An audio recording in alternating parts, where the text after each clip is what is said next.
Shalom and welcome to Mitzvah Torah. This year is entitled In Memory of Colin Abrams on his 5th Yohrzeit, the artist and the anchor. A little Wedcliffe, Colin's first Yohrzeit, wrote a beautiful piece on Colin. And here's the gist of it. Quote in this week's Parsha for Yaakov Pekudei. It's the time when Colin passed away 5 years ago. So that it repeats Pekudei when they were building the Mishkan. Again and again, they built it Kshatziv Hashem Moshe, like God commanded Moshe. 18 times the Baal HaTurim points out.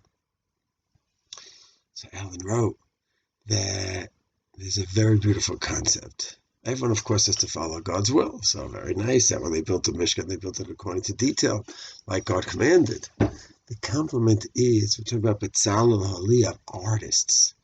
Artists are free spirits.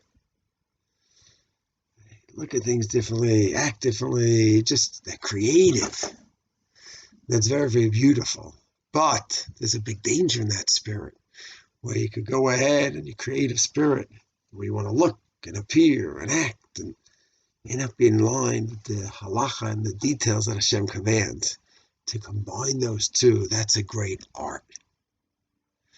And that's what these people did. The Betzalel Aliyav and their spirit, as much as it soared and it was so spiritual, it was anchored in Kshatziv Hashem Moshe.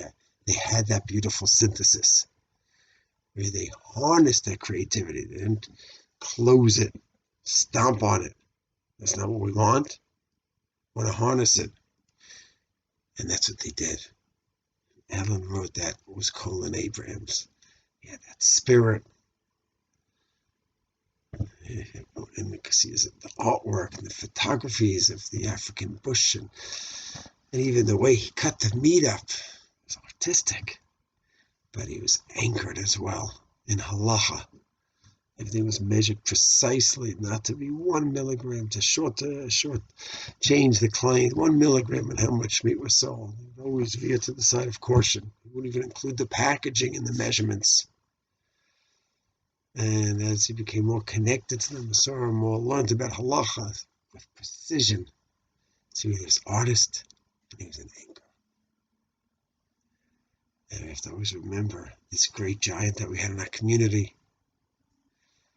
And Margaret, Baruch Hashem, carrying on that beautiful Masorah. Margaret should continue to have nachas from the entire family, perpetuating this beautiful, beautiful Masorah of the artist and the anchor. Shalom.